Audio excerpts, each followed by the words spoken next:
Thank you for joining the First Unitarian Universalist Church of Houston for our weekly online Ministers Forum. I'm the Reverend Dr. Colin Bossen, Senior Minister of the congregation. These programs are conversations with community organizers, scholars, religious leaders, and artists and others about how we can collectively address the present crises. Their purpose is to offer members of our community and all who wish to join us online science-based resources and liberation-oriented inspiration to get through these difficult times. Today I'm joined by Patrick Reinsborough, strategist, writer, and movement builder. We'll be talking about Earth Month within the context of the larger ecological crisis. Patrick was the founder of the Center for Story-Based Strategy and was most recently the U.S. organizing director for 350.org. Patrick, thanks so much for joining us today. Well, thank you for having me. It's a pleasure to be here. I thought we could just jump straight in with a question about Earth Day, which is coming up. And since this is a series of forums in honor of Earth Day, and how should we be thinking about it within the context of the larger ecological crisis that we're in? Well, I'm so glad to hear that your congregation takes Earth Day so seriously, and I think knowing you and your congregation, I imagine folks understand that really every day is Earth Day, but that Earth Day is a unique time when we have more public attention to these issues. And particularly, I think, after a crazy year with the whole pandemic and where we are, it's interesting to reflect back on last year's Earth Day, which was the 50th anniversary of Earth Day. And particularly the role that Earth Day is now playing in a movement that I'm very involved in the global climate justice movement.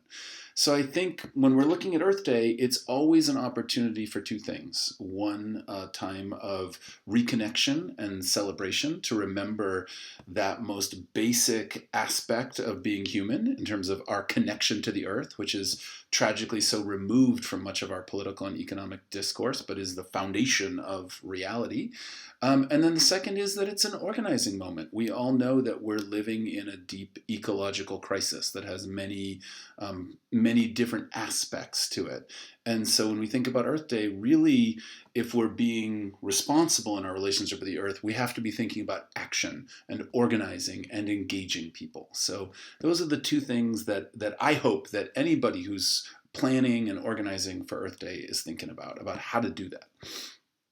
You said something that I think is important in one of your 2 points that I think might actually have us talk a little bit about narrative framing, which is one of the things that you're kind of most known for, which is you said that the reality that we are, dependent upon the earth. I can't remember exactly the language you just used, but that's a fundamental reality of who we are, which is of course a reality that is often occluded by our sort of, I think, perception of living in this technocratic society so often.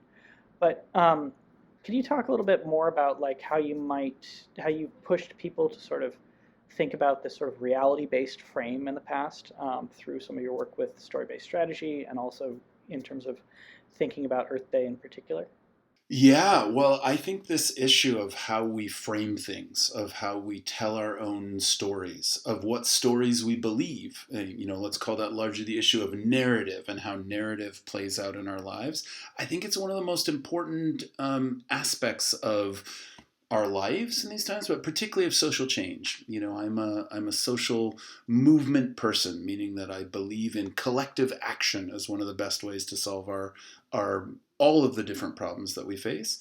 And so the idea of a narrative power analysis, that whatever stories we believe, that's tied up with power and possibility. And so it's very important that we be careful about what we believe. And as I was just mentioning, I think for some folks it's obvious that the root of our economy, the root of our society, the root of our humanity is in the earth, that we are literally nothing without the life support systems of the earth. But that's not the reality. That's not the narrative that animates our current political system. In fact, we're much more likely to hear these sort of false narratives and kind of control mythologies, if you will, of, we have to make choices between, do we want jobs and prosperity or do we want to protect the environment?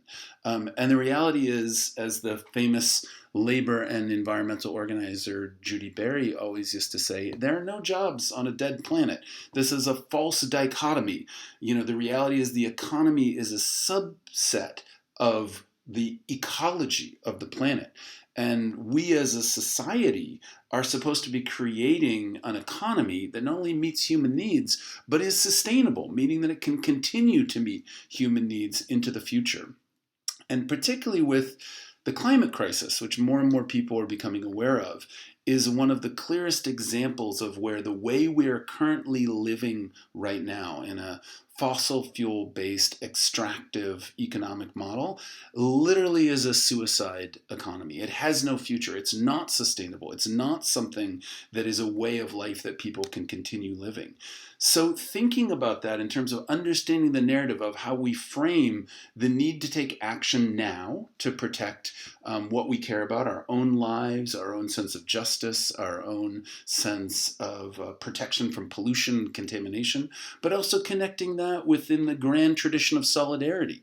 Solidarity with folks who are directly impacted by the fossil fuel industry, by where the oil and coal and other resources are being pulled out of the ground.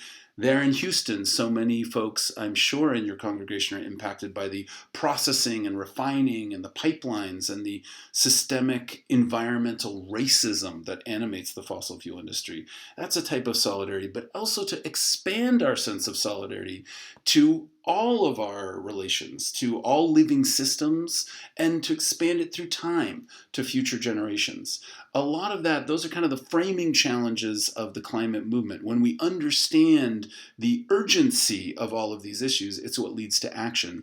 If we don't understand that, or if we understand them in a way that leaves ourselves out of the picture, people get overwhelmed. People feel like, oh, there's nothing I can do to deal with a problem this large. And so how we frame something really is what makes it possible to organize around it and bring people together. I think that that's really, I mean, it's just so hugely important. And I know many of our conversations over the years have really focused on the question of how do you frame and understand the crises that we're in and the society that we live in. And like, what is the narrative frame and how the narrative frame that people develop reflects so much on their position within the society so often. I mean, I think here in Houston, like the fossil fuel industry is a great example of that, right? Because like it is on some levels incredibly life-giving because it is what provides, modern society in the structure it is, and provides much of the economy that is behind, Houston and the prosperity of, I mean, people in the congregation aren't just impacted by the various being on, fence line communities or communities near plants, but many of them work in the fossil fuel industry, right? Yeah. And so it's a hugely complicated, question of like, how do you construct a narrative around this? Because I think, I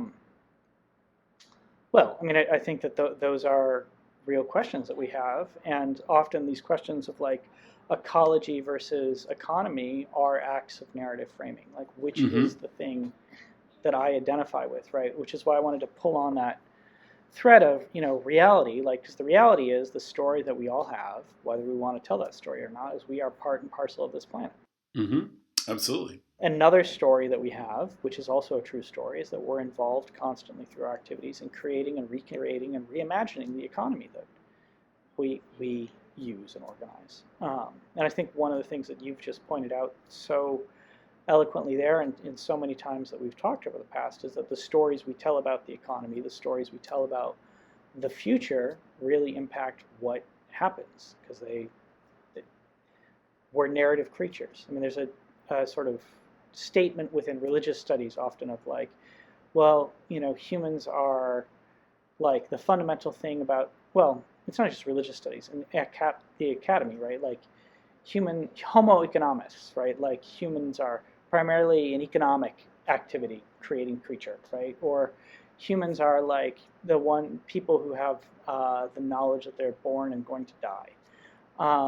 Or, I mean, we could come up with numerous other examples of arguments. Tool making, right? This is like, that's what differentiates us. But I think that what makes us different is that we are creatures that tell stories and tell stories across time and record those stories Mm-hmm. and then use those stories to construct our world. I mean, that may be true of whales too, I don't know, but we do it in a particular way that impacts the built environment, right?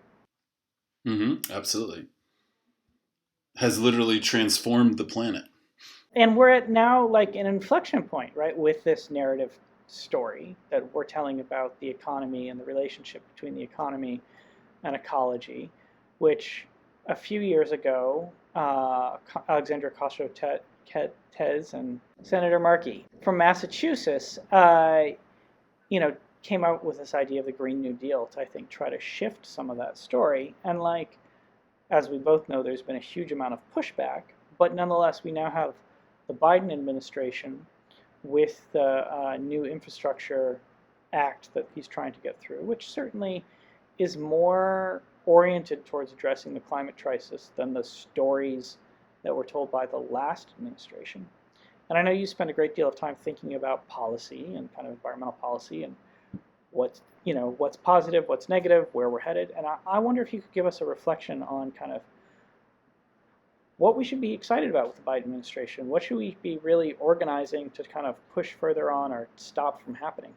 Yeah, well, it is quite a moment. I mean, many of us, I'm sure, have a little bit of political whiplash between, the Trump years of this incredibly cynical climate denial, which, in many ways, climate denial is not a real thing. It's just sort of an excuse to justify a set of policies that allow corporate greed to continue to be the center of our policy. Whereas now in the Biden administration, we have not only a huge shift in policy and potential, but a huge shift in the way that these problems are being thought about.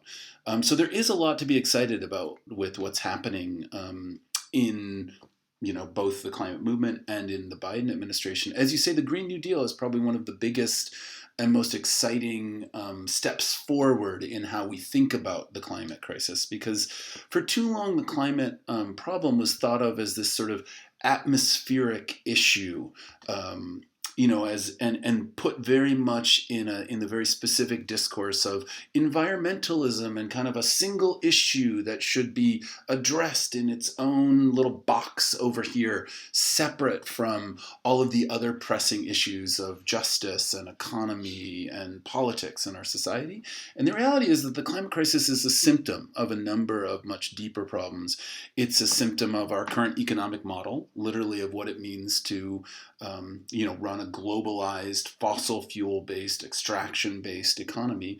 But it's also a symptom of the deeper problems in the democracy in our country, where we have a small cartel of incredibly powerful multinational corporations, many of them based right there in Texas as either their political home or their spiritual home, who have had the power to make these incredible decisions about the future of our planet. And so for us to get out of this frame of it's just an environmental issue, that's what's been most powerful about Biden's infrastructure plans in some ways, is to recognize that climate is a jobs issue. Climate is also a justice issue. Dealing with the climate crisis requires us to rethink almost all aspects of our current systems, our transportation system, our agriculture system, the role of energy in our society and how we produce that energy. So to start to make that to be like, oh, these aren't separate. This isn't jobs versus the environment. This is creating jobs that can restore our environment. That in many ways, the greatest tool that we have to address the ecological crisis is what we do with our labor, what we as humans activities engage in. And so shifting away from destructive industries into more regenerative industries, and as you say, in a place like Houston, where folks have really been a part of, many people have really benefited from the fossil fuel industry over the last, number of generations.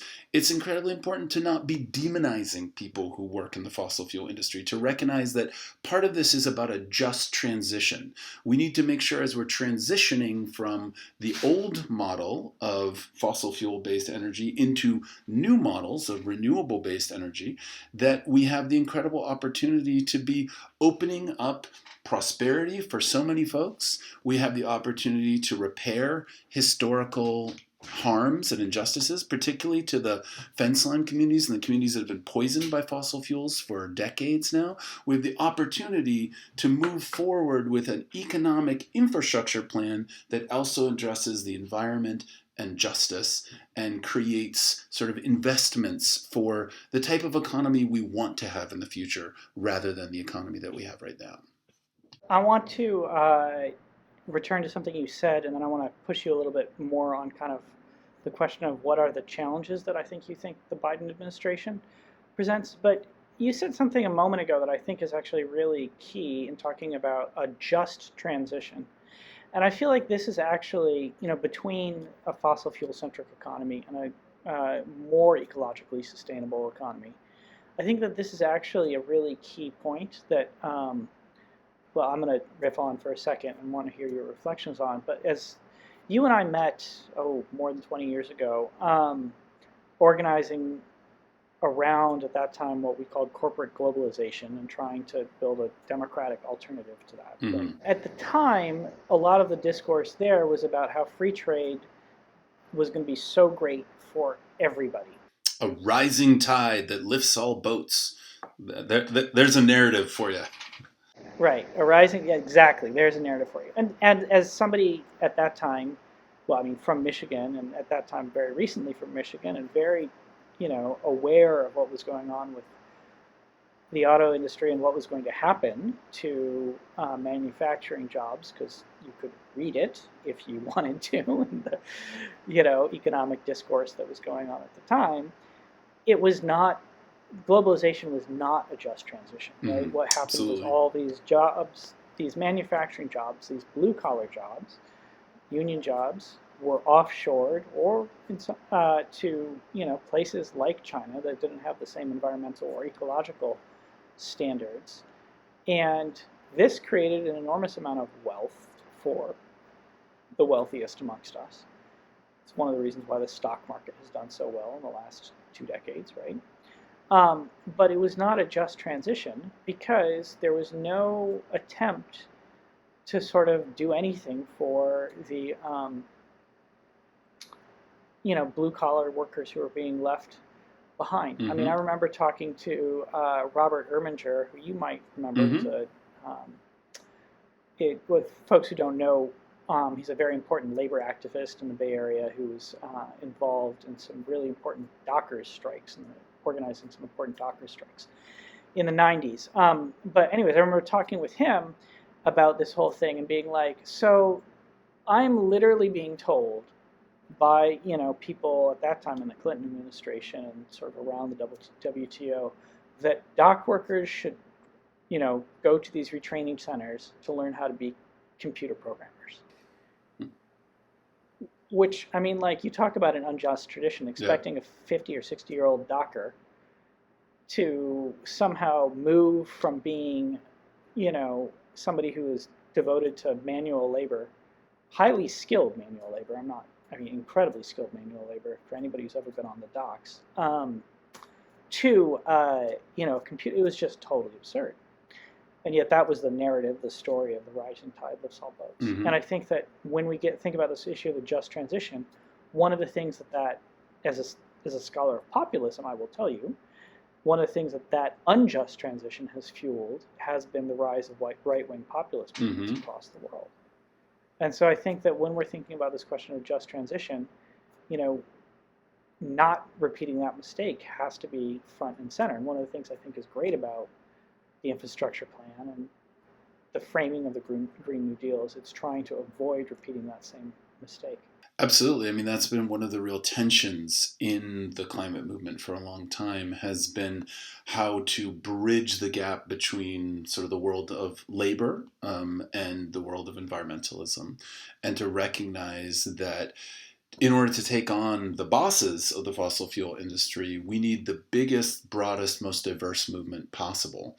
And that requires really taking seriously these issues of what transition means and how we can, we're talking about transitioning so many sectors of the economy, But the first step to that is acknowledging that we have a problem. I mean, as many folks in your congregation probably know, we've hit the limits. We're far past the limits of what our planet can sustain in terms of carbon dioxide pollution. The organization I used to work for, 350.org, is named after the upper safe limit of atmospheric carbon dioxide, 350 parts per million. Unfortunately, just last week, we hit 420 parts per million, literally a level of greenhouse gases that the planet hasn't seen in over 4 million years, since long before there were humans. And recognizing, as we've started to learn over the last 2 decades, as the scientists have really dove into the issues around paleoclimatology, about like what was the history of this world, what does climate look like, what are the mechanisms that change climate on the planet, recognizing that the last 10,000 years on this planet, the 10,000 years that allowed our species to become this massive global civilization, to invent agriculture and cities and seafaring and global networks, all of that is a very unique time in the history of the planet, and it's really dependent on a climate that we no longer have, because we've allowed our addiction to fossil fuels to push us past those safe thresholds. So we need to immediately stop. We need to stop. We need to stop burning fossil fuels. We need to stop emitting carbon and other greenhouse gases into the atmosphere. But it's going to take a while. We're going to have to do that in an organized way. But the science is very clear. We can only burn probably less than 20% of the known fossil fuel reserves we have on the planet. 80% of them are going to need to stay in the ground if we are going to have a livable future on this planet. So recognizing that, that's what's very helpful, to start to recognize, okay, we're talking about a managed decline of an industry. That's happened in other industries, and we can do that. With effective government policy, with coordination between different sectors, we can wind down the fossil fuel industry in a way that cares for both the workers and repairs the harm that's been done. But the first step, when, as the old saying goes, when you're in a hole, you got to stop digging. We need to stop expanding the massive fossil fuel infrastructure. That's why some of the most dramatic fights in the climate movement, as I'm sure some of your congregation has been involved in over the last few years, have been blocking new pipelines and blocking new infrastructure. One of the very first things that Biden did that's a super exciting victory was to cancel the Keystone XL pipeline, which had been a fight for the last decade that people's movements had beaten several times, particularly the leadership of indigenous communities and other communities along the proposed route, providing that type of leadership to block this infrastructure. We're seeing the same, we saw this with Standing Rock, the fight to stop the Dakota Access Pipeline. That fight continues. We're seeing it right now in northern Minnesota, the fight to stop Line 3. So it's an incredible opportunity for all of us, and Earth Day really kind of helps us think this way, to say, where is the front line of this fight, of this struggle, and how can I find that front line and support it? And the front line might be right there in Houston, the folks that are working to confront environmental racism and fight for environmental justice. The front line might be doing solidarity actions to help some of these other pipeline fights. People are creating new front lines around creating the world we want, whether that's starting to create local economies, whether that's challenging unaccountable corporations. So there's a lot of different ways that folks can use Earth Day as an opportunity to plug into this larger issue of our times, which is, how do we transition from an economic model that is enriching the few at the expense of the planet and everyone on it, to an economic model that actually works for all of us and sustains the planet for future generations? I mean, I think you are talking really about hope versus doom here. Sure. You start out by saying, like, okay, we're at 420 parts per million. We should only get to 350 parts per million. We have to leave 20% of the reserve. We can't use more than 20% of the reserves that are left. We're burning through, quite literally, our carbon budget. Yeah. I don't know I haven't checked sort of where we are. You probably can tell us. When Greta Thunberg started coming around, she's like, we have 10 years to deal with this problem. I know that carbon usage went down during the pandemic, but not as much as I think people were talking about. So I don't know whether we're now at 8 years or 9 years or 11 years because of all of that, but you might have a better sense. But nonetheless, like we're at this critical inflection point. What is going to happen next, I think, is hugely up to us and terrifying because, which way is history going to go, right? I mean, so how do you, talk to us about hope and doom and kind of, you've been at this for 30 some years. How do you sort of think about hope and doom within this context, and how do we keep trying to work on these issues? Well, thank you for that question, because I think it really is at the center of much of the work around climate right now, because we do have, as I just pointed out, the situation is very dire. The ecological crisis is very serious. We're on the brink of tipping points, irreplaceable tipping points that could have catastrophic effects. But, and you will increasingly hear, in some ways, the sort of new form of climate denial is what I would call climate nihilism, where folks say, it's too late, I give up. And the reality is that we know that every 1/10 of a degree on the planet of warming on the planet will lead to millions more people's lives lost, will lead to devastation of uncountable larger areas of the planet. So the planet's warming. That's happened. We've already crossed that threshold. There's no stopping climate change anymore. But how much the climate changes and how close we stay to the livable safe zone and how much work will have to be done by future generations to restore the planet, that is in our hands. And literally, it's not an exaggeration to say this decade on the planet may determine the next 1 to 10,000 years of climate.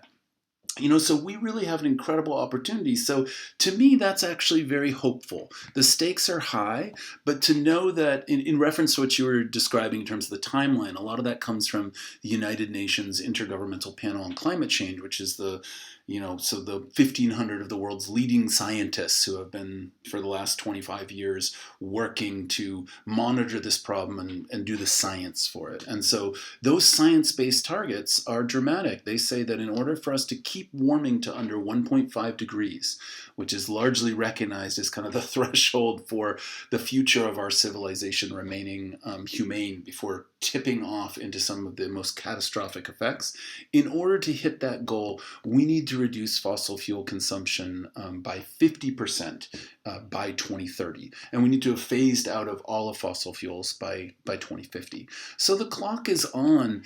The biggest issue is, what are the first steps? How can we get this ball rolling? Because these are dramatic timelines, but also dramatic things are happening. You're starting to see more and more governments, corporations, institutions recognizing the severity of the climate crisis and starting to pay lip service to it. But this comes back to a little bit of the question you're saying, we talked about some of the opportunities and things to celebrate with the Biden administration, but some of the dangerous things for us to watch out for. And in some ways, the only thing that's worse than decision makers ignoring an existential crisis is decision makers claiming that they've solved an existential crisis. Because this is not a Band-Aid solution. As I said, the climate crisis is a symptom of the deeper problems in the way we've structured our economy and our civilization. So recognizing that this needs to be a decade of true transformation, of making sure that not only are we making this energy transformation and making it rapidly, but that we have to be very aware of greenwashing. You had this kind of phony argument a little bit in the election about fracking and the idea that we can't stop fracking, we need those jobs, we need that energy. The reality is that the renewable energy revolution is fully underway. It's incredible what has been achieved in the last 20 years in terms of the ability of renewable energy to meet our needs. Not just our energy needs, but renewable energy to provide a template for a different type of energy system.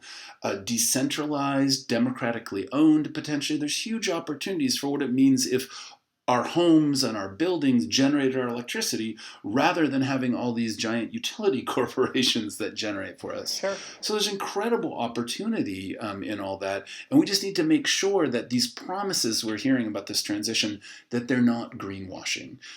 We literally can't continue to be expanding fossil fuels. So when we say we can't, the whole narrative that so-called natural gas, which is really fossilized, it's just another fossil fuel, it's methane for the most part. The idea that natural gas is a bridge fuel, that is a lie. It was a lie created by the corporate propaganda departments of energy corporations in order for them to cling on for another few decades to make the kind of profits that they've had.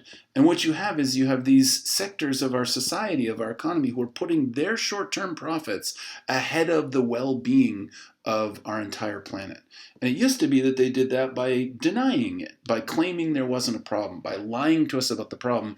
But now they're moving to a new strategy, which is lying to us about the solutions and pretending that we can continue to expand aspects of the fossil fuel industry when we really can't. Well, I think that is really a good summation of kind of where we're at. And I think one note to our viewers, one of the things that the congregation is actually actively investigating right now is the process of greening our campuses to deal with some of those issues around being able to, have a smaller carbon impact, because infrastructure is a huge part of what generates carbon into the atmosphere. Yeah, that's super exciting. If I can throw out one more thing that might be an avenue for folks in your congregation, one of the most exciting and powerful trends in the global climate movement has been to follow the money, is to recognize that as we're working to sort of isolate and marginalize the political power of the fossil fuel industry, we have to look at who's bankrolling them. And that's really about Wall Street. And so maybe your church has been involved, but an incredible number of institutions have divested from fossil fuels. We're now at about $12 trillion have been removed in the global divestment movement. But even more importantly, starting to open up new front lines in this transformative struggle by going after the funders of pipelines and the funders of fossil fuels. So I'll throw out a great resource for folks, is a new initiative called the Stop the Money Pipeline, stopthemoneypipeline.com, which is a kind of aggregator site for a bunch of campaigns against the banks, asset managers, and insurance companies who are currently enabling the fossil fuel industry. And if we're able to stop the flow of money to new fossil fuel projects, that money can then go towards funding the renewable energy transition and can stop the kind of human rights abuses, environmental racism, and ecological destruction that comes from new projects. Well, and I think one thing, just for our viewers, and I don't know the actual policies around it these days, but the Unitarian Universalist Common Endowment Fund, which is where our congregation has its endowment, is organized around socially responsible investing. I think that, and has engaged in a great deal of shareholder advocacy over the years on climate and other issues. In fact, I think years ago you and I coordinated around some work around that in, I guess it was the late 90s at General Assembly, to try to push at that time the EUA to take more of an active stance on that.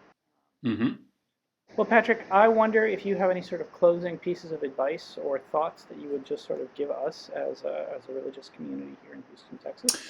Yeah, well, I would say, particularly in the context of Earth Day, just that people of faith, and I know faith takes many different forms among the UUs, but people of faith, I think, are at the center of this fight. In many ways, the deepest level of this, I think, is a spiritual conflict around our relationship with the earth and our relationship with one another. The fossil fuel industry requires not just sacrifice ecosystems, it requires sacrifice communities. And, by allowing this whole system to perpetuate, we all become complicit, whether we want to or not, in a doomsday economy that is creating all of this suffering and pain. And so folks of faith have always been on the front lines of social change and have always been acted as a conscience for our country. So I'm inspired to hear about some of the organizing, both local and networked organizing that you all are doing. And my only advice to folks is to say, as you step into Earth Day, don't leave any of yourselves behind. Bring your faith, bring your vision, bring your grief, bring your anger. We need a very holistic movement that can carry this transformation. And I know that folks of faith are going to be at the center of it. So thank you for all that you all are doing, and particularly holding it down in Houston. Well, thank you, Patrick, so much for joining us. I thought it was a wonderful conversation. Awesome. For those of you who are with us for the first time, let me say a few words about Unitarian Universalism. We're a religious tradition that celebrates the possibility of goodness within each human heart, the transformative power of love, and the clarifying force of reason. We believe we need not think alike to love alike. If you found this video to be helpful, please consider joining us for our weekly worship service. It's posted online each Sunday at 10:30 a.m. Central Daylight Time and features music and prayers as well as a sermon. This week we'll be having a special Earth Day celebration led by our youth, and I think will be wonderful and hopeful for those of you who would like to turn in and get some inspiration around Earth Day and Earth Month. Thank you to our staff for making this video possible. It was produced by Christian Holmes. Alma Viscara assisted with the editing. We'll see you all online soon and in person as soon as possible for us to gather again. Please remember that no matter how isolated you feel, we are all truly in this together.